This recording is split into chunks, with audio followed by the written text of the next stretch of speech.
Paul here from Pinnacle English Learn, and today I'm just going to go through another business English lesson, and I'm going to go through this time I'm going to go through some material from the upper intermediate textbook.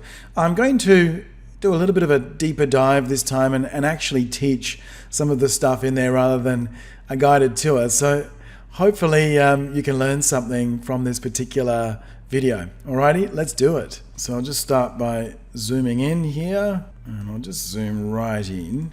It says match the words and phrases, so that just these words and phrases here in the box here with the definitions here. So we have 5 definitions altogether. And the first one says work which needs little skill. So these are what you would call menial tasks. Okay, so work that requires little skill would be called a menial task. And every job has menial tasks associated with it. Another example, I guess, if you're working in, an admin position, an administrative position, and you've just got to do data entry. So again, you don't have to kind of think too deeply or think laterally when it comes to data entry. You just got to punch in that data and make sure you don't make any errors, but you don't have to think strategically or think laterally in order to do data entry. So this would be an example of a menial task. Number 2 says a fixed period of time when someone takes an agreed break from a job. So when I see this word break, I think immediately sabbatical. So a sabbatical, if you go on a sabbatical, it's kind of like going on a holiday, but it's really a long extended break from your job or career. So let's say you've been working for the same company for about 10 years or even 5 years, and after that period you decide to take an entire year off or perhaps 6 months off, and you go away and perhaps learn a new skill or travel to a different country. You do something completely new. This would be called a sabbatical.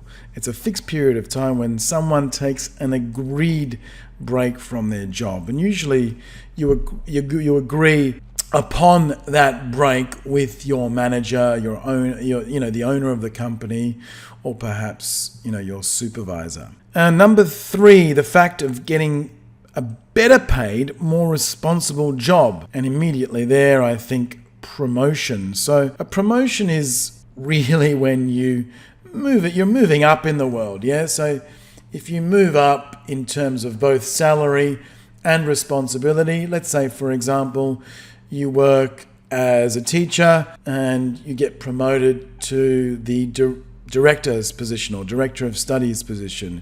You become the boss of the teachers, and therefore you've been promoted internally, and with that you should get an increase in salary as well. So more money and more responsibility. That's a promotion, and that's a noun, a promotion. A situation in which you are able to give the right amount of time and effort to your work and your personal life outside of work. So this is all about balancing your professional life with your personal life, so having enough time to spend with family and friends, and in addition to that, obviously dedicating enough time or the right amount of time to your career, to your job. So if you can kind of balance both, that's called work-life balance, if you have a good balance between the two. And this means you don't spend too much time working or too much time relaxing. You do both, and you have enough time to do both. Number 5, jobs that are very different from each other. If I hear that different, I think diversity, so diverse. So jobs that are very different from each other would be diverse work. And so these words are going to be mentioned in the article, by the way. So I would imagine having diverse work would mean that you have different things that you do every day or every week, perhaps having different tasks. So no one week is exactly the same, or no one day is exactly the same.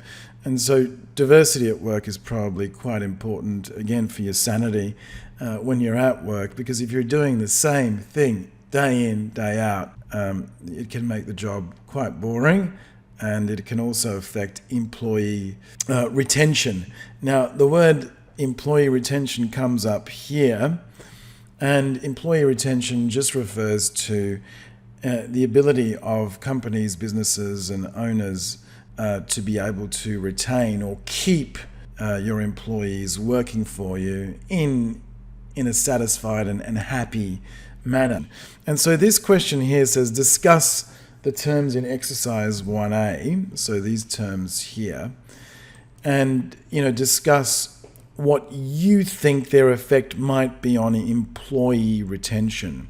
So again, here we're thinking, okay, what things might be perceived as being positive by employees, and hence, if they are positive, do they actually make the employees want to continue working for that particular company or organization?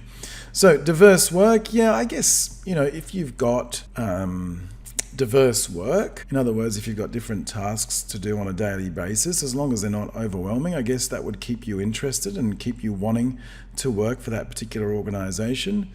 Menial tasks, well, too many menial tasks would just be boring. So mundane, rudimentary, menial tasks, too much of those tasks or having to do too much of those tasks would probably not encourage employee retention. So diverse work, I would say yes. Menial tasks, I would say no.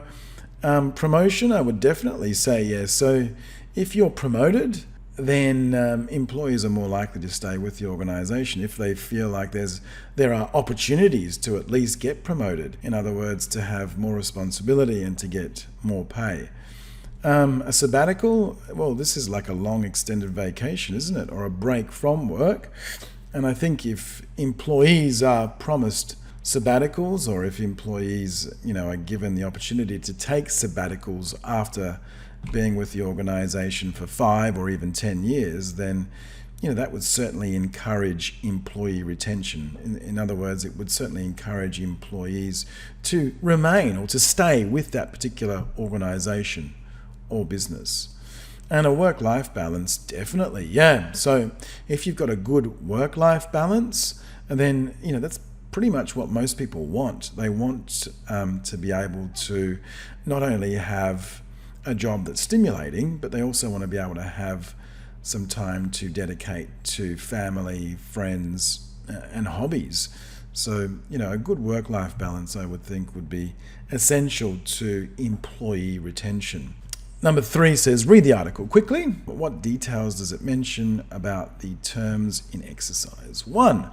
What other ideas for employee retention does the article mention? This is a really interesting article. I read this earlier, and it's really interesting. And basically, when you read this kind of thing, what you've got to do is, you've got to keep in mind those 2 questions. So, number 1, what details does it mention about these terms? So, we've got to keep these terms in mind: diverse work, menial tasks, promotion, sabbatical, work-life balance.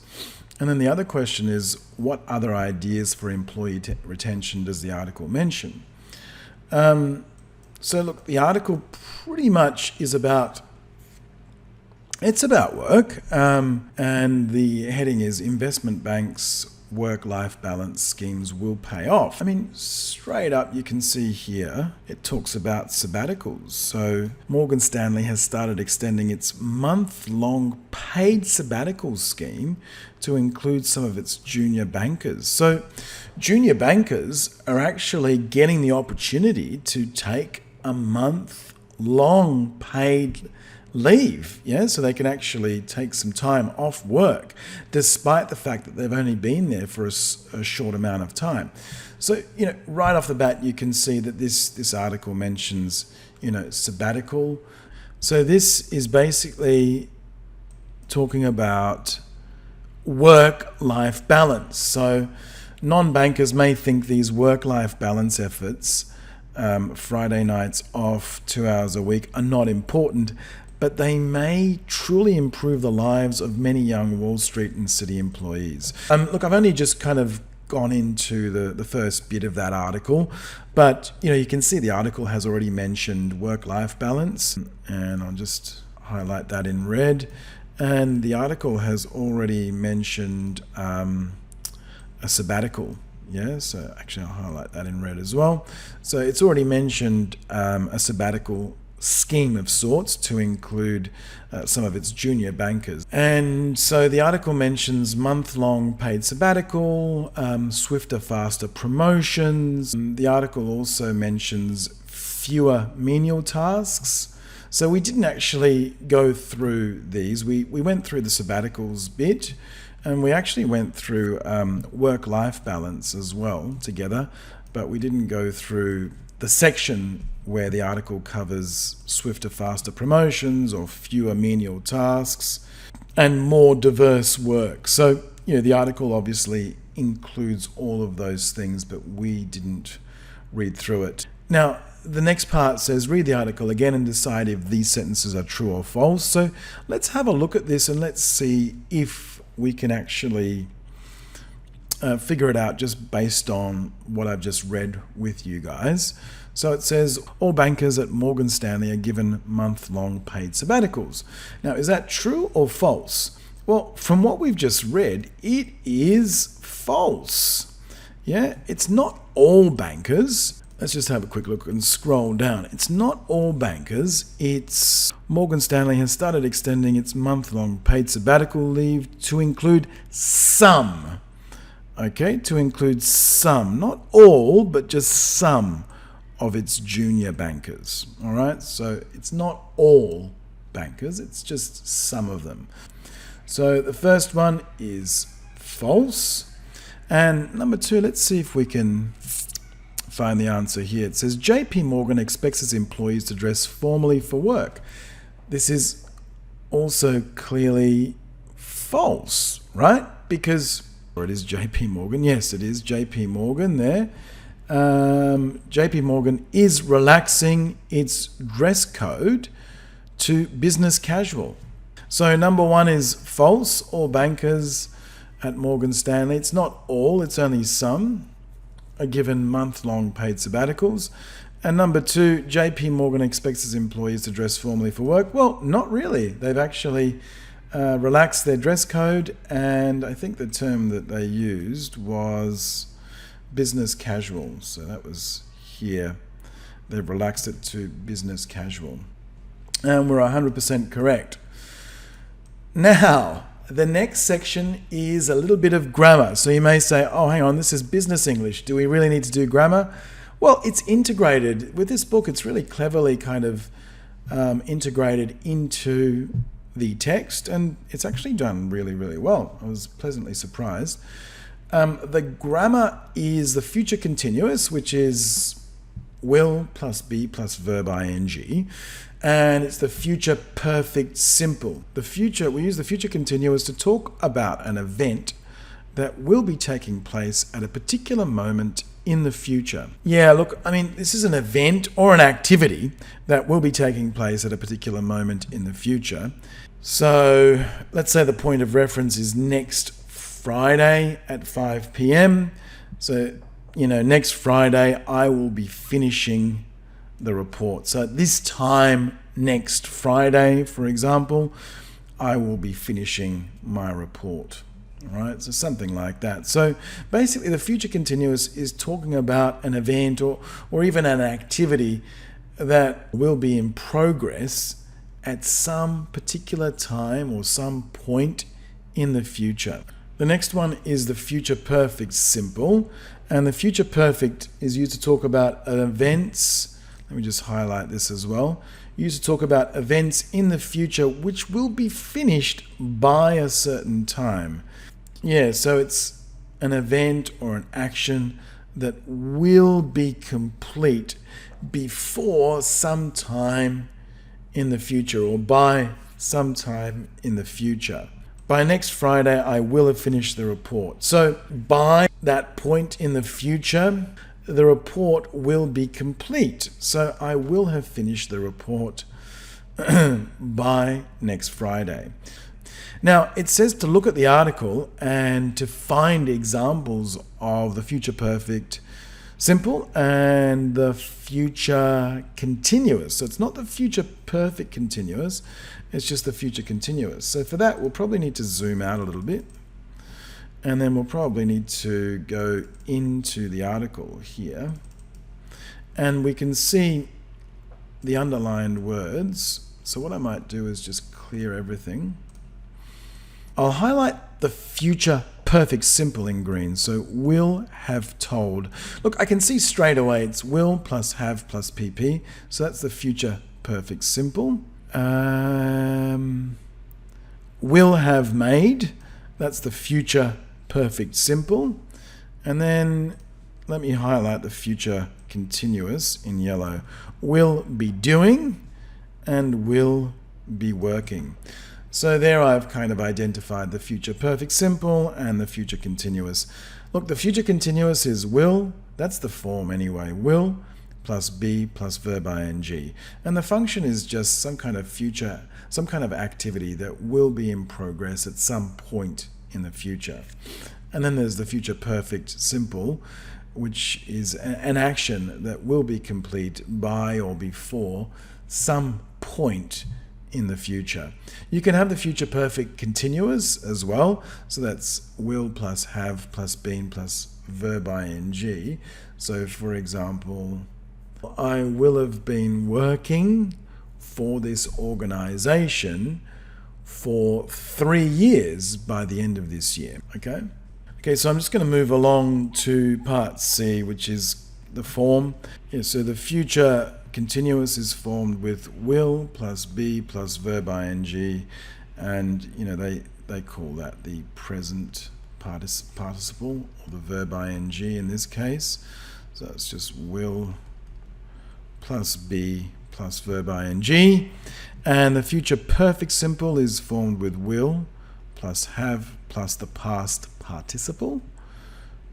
So this is the past participle, and the first one was the present participle. And we said it was will, didn't we? Will plus have. So it's will plus have plus PP. And the future perfect continuous is, I'll just write it here because the book doesn't really go into that. Will plus have plus been plus the verb ing.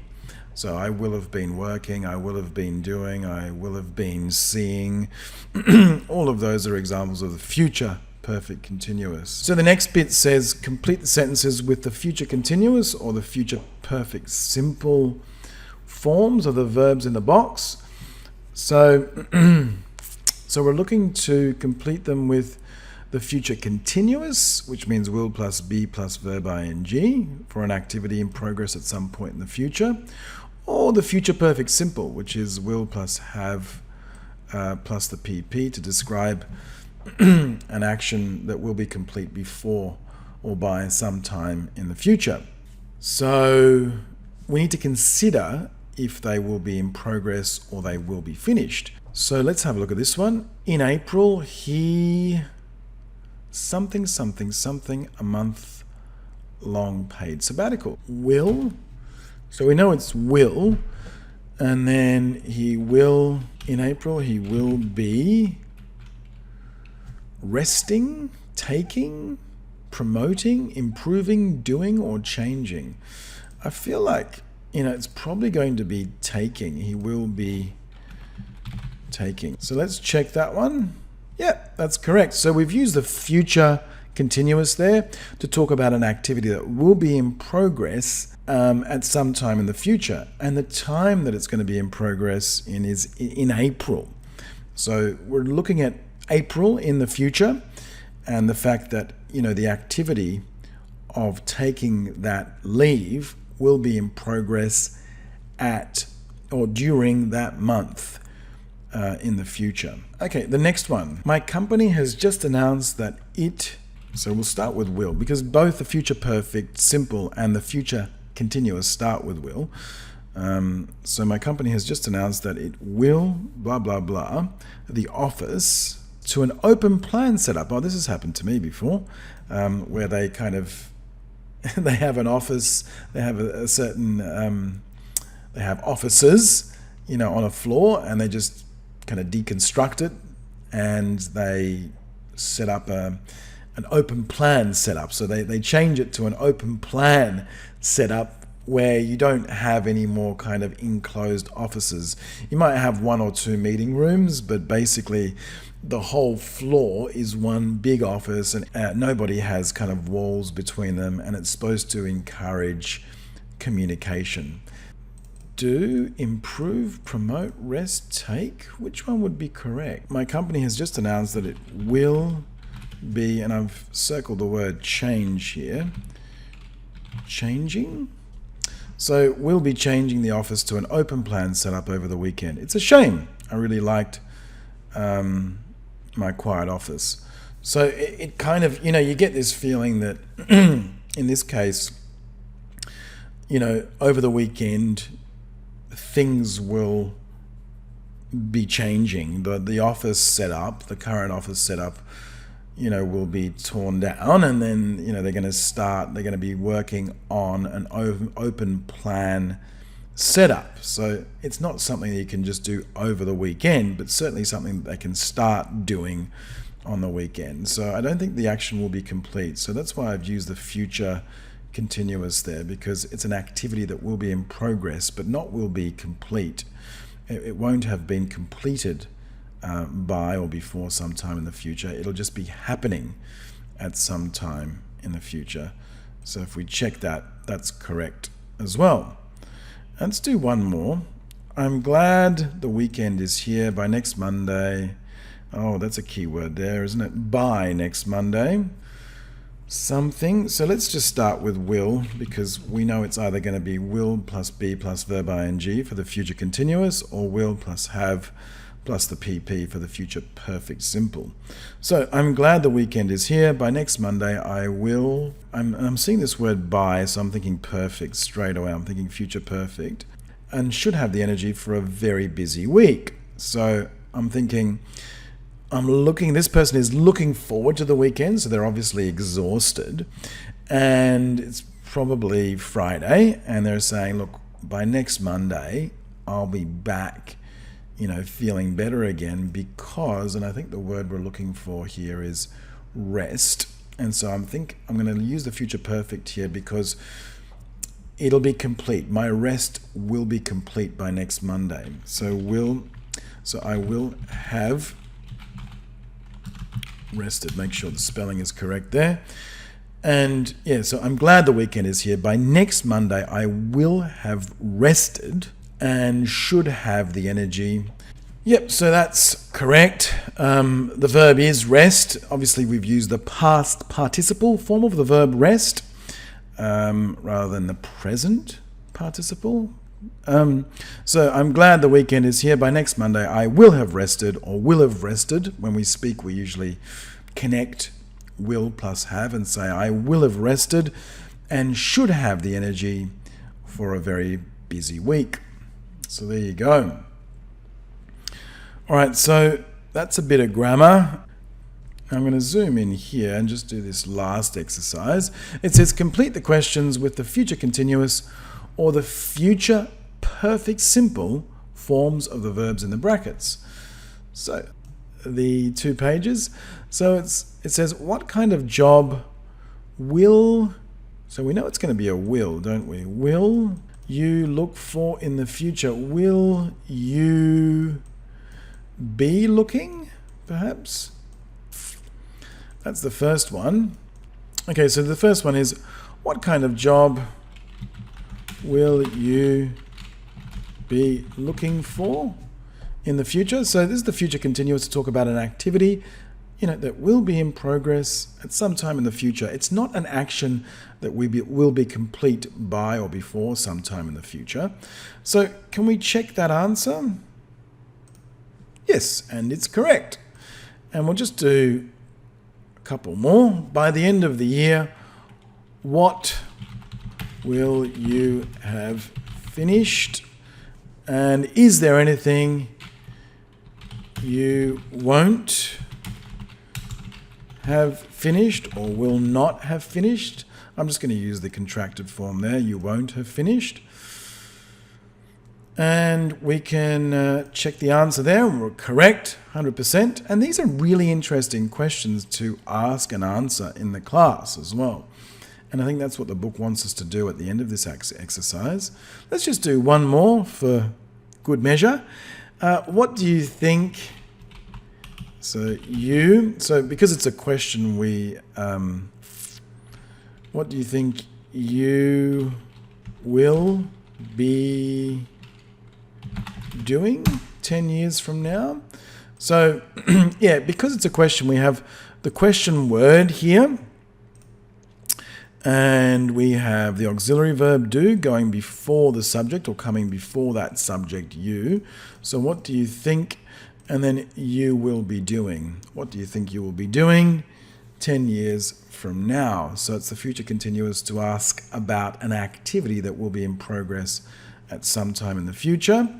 And by the time you've worked, or by the time you have worked for 5 more years, what position will you have reached? Future perfect there, to talk about an action that will be complete before or by some time in the future. Yeah, so those are the questions, and we've checked them, they're all correct. And then it says, in pairs or small groups, ask and answer the questions from exercise 7a. So what kind of job will you be looking for in the future? Do you think this is going to be an exciting field? So there you go, guys. It was upper intermediate business partner. The topic was employee retention, corporate culture. It was part of corporate culture, the chapter on corporate culture, and it was 1.2 from the textbook is business partner. Okay, guys, hopefully that was informative and useful. Don't forget, if you do want to do business English lessons online, or in fact, any other type of English lesson online, check us out at pinnacleenglishlearn.com. Bye for now.